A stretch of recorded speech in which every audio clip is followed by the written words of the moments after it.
사랑하는 믿음의 가족 여러분, 안녕하십니까? 요한계시록 14장 17절로 20절에 있는 말씀을 읽겠습니다. 또 다른 천사가 하늘에 있는 성전에서 나오는데 역시 예리한 낫을 가졌더라.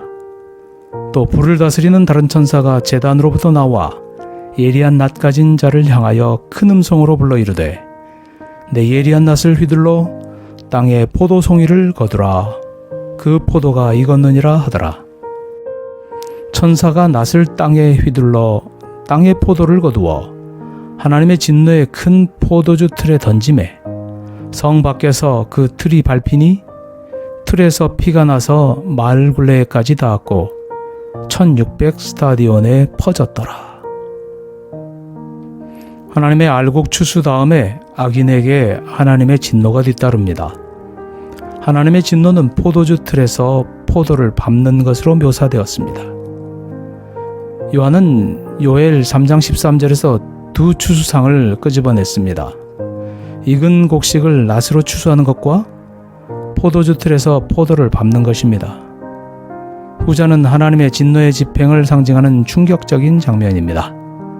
마르틴 루터는 이것 때문에 역겨워 계시록을 정경에서 제외시켰습니다. 하나님의 엄정한 공의를 간과했기 때문입니다. 그분의 사랑과 공의를 조화롭게 간주해야 합니다. 요한은 불을 다스리는 다른 천사가 제단에서 오는 것을 보았습니다. 16장 5절에 물을 차지한 천사도 있고 불을 다스리는 천사도 있습니다. 요청하기 위해 나온 불을 다스리는 천사는 8장 3절로 5절의 천사입니다. 특별히 8장 5절과 연결되는데 이 천사는 6장 9절로 11절에 순교자들이 땅에 거하는 자들을 심판해달라고 간언을 올리는 천사입니다. 그 천사는 제단으로부터 나왔는데 여기서 제단은 다섯째인에 언급된 것과 같은 제단으로 보좌 앞에 있는 향단이 아니고 바깥 뜰에 있던 번제단을 일컫는 것입니다. 순교자들에게 하신 말씀을 이행할 때가 되어 그들을 박해하고 압제한 악인들을 심판하실 것입니다. 의인의 추수가 끝나고 악인을 위한 은혜의 기간이 끝났습니다. 더 이상의 회개의 기회는 없습니다. 불을 다스리는 천사는 땅에 포도송이를 추수하라는 하나님의 명령을 전했습니다. 포도송이는 악인들을 상징합니다. 포도가 익었다는 것은 악인들의 죄가 관영하여 멸망받기 직전이 되었음을 가리킵니다. 신원해달라는 성도들의 부르짖음이 하나님께 상달하였다는 뜻입니다. 포도를 따는데 왜 낫을 휘두르라고 했는지 그 이유를 문맥에서는 밝히지 않지만 이 말씀은 심판을 상징하는 것입니다. 주된 사상은 하나님의 원수들은 결국 타도된다는 것입니다. 하나님의 진노의 큰 포도주 틀에 던진다는 말은 하나님의 진노가 완성되는 심판, 곧 칠재앙을 퍼붓는 것을 상징적으로 묘사합니다. 요한은 포도주 틀을 밟는 사상을 이사야에서 끄집어냈습니다. 요한이 악인에게 내리는 마지막 진한 형벌을 묘사하기 위해 유대인들이 잘 아는 내용을 사용한 것이죠. 어찌하여 내 의복이 붉으며 즙틀 밟는 자 같으냐.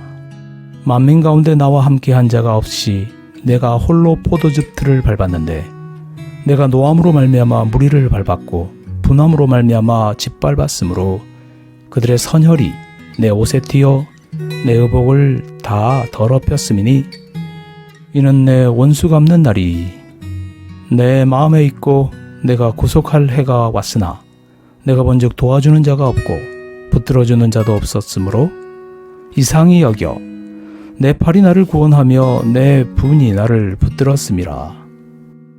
내가 노함으로 말미암아 만민을 밟았으며 내가 분함으로 말미암아 그들을 취하게 하고 그들의 선혈이 땅에 쏟아지게 하였느니라.